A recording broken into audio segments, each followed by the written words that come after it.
The biggest fraud that's taken place is in parking meters. Parking meters, you put your credit card, you're scanning that, and that's what's called quishing. And they're collecting all your credit card information through a parking meter. So be careful, be aware of your parking meters. That's number one. Uh, Hello, everyone. This is Ira Feuerstein with the Built Different podcast, where we speak with founders and C-level leaders from some amazing companies around the world, and we get to hear their stories, and you get to learn from them. And today, I'm really excited to have Dean Eaker here today from E9 Global. Dean, welcome to the show. What well, do you thank you. say?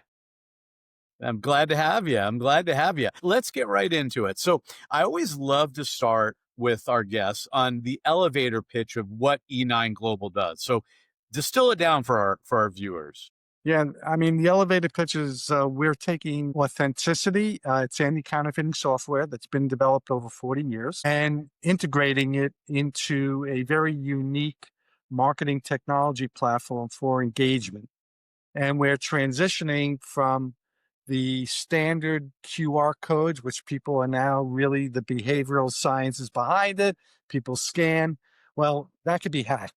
We have adopted really a European standard, which is a GS1 standard, and we develop our own patent technology called the Aptropic Code, in which we're creating scans where it's engaging to whether it's consumers, B2C or B2B. And it really is all about collecting data intelligence as well for every scan.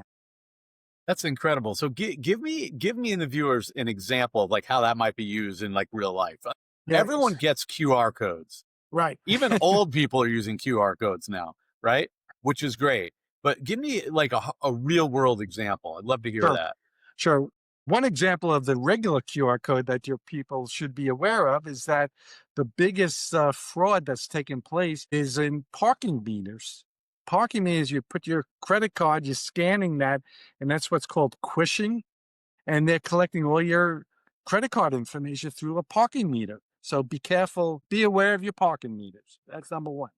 Number two, one initiative as far as a use case study is our technology, our anti-counterfeiting technology has been used by the federal government for literally over 40 years. We've repurposed that technology for other applications, other vertical markets, but currencies, tax ID stamps, all types of government documentation, even today's, supply chain during the pandemic, the bill of lading, chain of custody docs, that had all been basically falsified.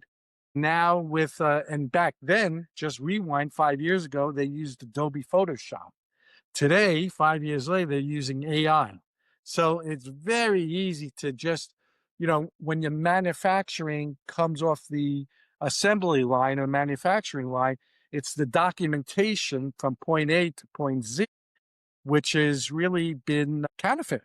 Yeah, So, yeah, that's one case study. We're using our technology in sports memorabilia, I get that. authenticity, right? Artwork, music. We're really working. We have another technology that actually collects pays out the royalty payments to different owners. So we're applying our authenticity software where it's actually a strip that you could put on a baseball, Babe Ruth baseball or an autograph, and then use our engagement platform, which we're calling the BEEP platform, brand experience engagement encryption platform, the BEEP platform. And that with our QR code, a consumer could scan it. You could get say the baseball of, Babe Ruth signed the baseball. You have interstitials, a video, 10-minute, 1-minute video of Babe Ruth actually hitting that ball back in Yeah. 1920s. And then you could have the spec sheets, information sheets, all through that scan. And you're engaging that user in order to not only educate them, but to inform them and to make sure that that baseball is authentic. Yeah. I mean, I could see a million use cases for that. I would love to know Walk me through your role and how it fits into the bigger picture at your company. Yeah. My role is chairman of E9 Global. This is my literally ninth startup company from napkin to exit. That's what I kind of coin it. And I have always been really fascinated by this anti-counterfeiting software company. It's a privately owned company. I've been serving as an advisor and mentor to the one of the key tech people there. That's grandfather started the company 45 years ago. And I've kind of guided him and got really kind of involved in it. And, as an entrepreneur, it's passion. You have to have the passion. Passion acts as the electricity or the fuel that drives every business. And for every entrepreneur, if you don't have that passion or grit, that's what it takes. You're You not going to eat, make it if you sleep. don't have that. Yeah, it's in your DNA. Yeah. So I really got kind of involved with the software and how it works. And they were only focused in the government. And I basically said, there's so many, like you said, there's so many use cases out there. There's so many vertical markets, such a horizontal play that I would like exclusivity for every vertical market, excluding government. And that evolved, updated the software. I got involved in because my real background, I started my career in publishing. So I really understand the printing processes, packaging, and we developed what's called latent image encoding, where you could just take the regular barcode as part of your printing process on any package and just we provide a digital file, which incorporates the CMYK, cyan, magenta, Yeah. yellow, and black. And we create a fifth plate, which is a clear varnish plate with every printer uses. So I wanted to make sure that the implementation of the application is so easy. It's the KISS model, the keep it simple model. And that's what we did. So, That's cool. yeah. So what does a typical day look like for you? What's a day in the life of Dean? Well, first I get up and meditate. That's There you meditation go. That's is good way to start. yep, you kind of ground yourself. But then I have two ventures which I intimately involved in: E9 Global and a company called Digitech, which is where actually looking with acquiring, leasing, and building out data centers because of the AI applications. And I've developed a strategy where E9 Global's platform really will correlate well with the Digitech play, because Digitech is all about data sovereignty, creating local data centers. And my team at Digitech is working from the top down. Our Beep platform will provide that a capability of engaging at a grassroots effort or hyper-local effort. And I kind of envision the two companies lending its Yeah, capabilities to itself. And sure enough, the strategy seems to resonate with both teams. So, that's when you have white hairs, I've earned my knowledge base through that's years. right. That's a mark of your earnings. Yes. So let me ask you this. What major, like in the counterfeiting world, what major shifts are you seeing in the industry right now? There is just, due to AI, I mean, AI is really creating a disruption among every industry across the board. And counterfeiting, or, really what we call brand protection or brand reputation. So you take any brand and their reputation, even with social media today, can, one bad review, especially by an influencer, could, take a 35-year-old brand and bring it down to like Destroy it. destroy it, especially Gen Z or Gen X. That the influencing of use of social now with AI, there's just so many applications, pros and cons. And unfortunately, we live in a world where there's a lot of cons. So we are really utilizing our technology and taking it to the next level, where we created biometric technology as well as facial recognition technology. So we're following the whole area of cybersecurity and where everyone's going from a government perspective and bringing it down to protecting consumers and applications for both B2B as well as B2C. Yeah. So how has that AI trend affected your strategy or your growth? Any Absolutely, because we're not fighting it, we're not pushing back at it, we're adopting it. And from a business perspective, as entrepreneurs, we're utilizing AI for we're creating like AI podcasts, which we call the deep dive. And it's taking so much of creating white papers. So for entrepreneurs who are listening to this podcast, we're using Chat GPT or Claude or Gemini and LM Notes. And we're really gathering from day one as a data company. I wanted to start from scratch.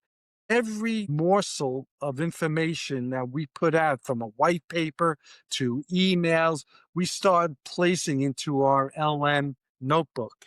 And it started getting smarter, more intelligent. And we are creating these awesome little podcasts with these avatars that are speaking to one another. We call them the deep dive.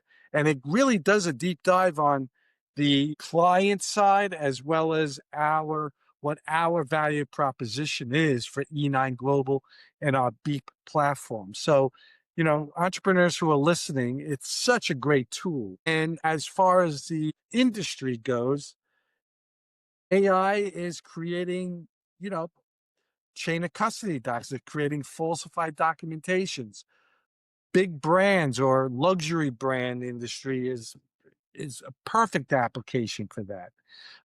Sports memorabilia is yet another application for that. So we've created initiatives, and overall, we're going to have 9 major initiatives that our technology is going to be, as a platform, as a service model, is going to be the hub, and all these other industries or applications are going to be the spokes. So tell me this, what's been working well in the business for you so far? Really, what's the adoption? Everyone we speak to, from big brands like Nike or Under Armour to companies in the network marketing industry, sports memorabilia, they all see it. And because it is a simple model where legacy QR codes, static QR codes, which are being used every day in out-of-home media, you go to a stadium, a sports stadium, you scan codes. That's a static code that goes to a website. We're going to replace the so-called unintelligent QR code with our intelligent QR code. So it's a transition, and human behavior, people love technology. And it used to be called Moore's Law. Every 18 months, technology changes. Now it's like every 8 minutes. It's so fast and furious that we've adopted to our technology, and we built not only for current but also for future. And we're following the trends because we're hoping to lead the trends. That's killer. That's killer. So what's been frustrating or slowing things down? Life, people, operations are getting, and as you point out with AI, one of the disruptives that AI is creating, the Fortune 5,000 companies, is layoffs. People are going into the gig, economy, and they have been since the pandemic, but even more so because of AI. There's a lot of layoffs. Amazon laid off 3,000, employees, and the trend. Google, all the tech companies are certainly doing it, not just because of AI, but robotics. But the trend is going to be tremendous layoffs. And I do think that technology such as ours and our Beat platform is going to provide the marketing tools and, as importantly, the data intelligence to provide that insight of where the trends are going and where, really, how to engage your customer. Retention levels are just declining over, decades. So that's the magic formula as to how to increase that retention level for any company. Again, B2B, B2C. So I think to answer your question, I think AI is creating disruptions within companies, and a lot of companies are really just don't really know how to pivot.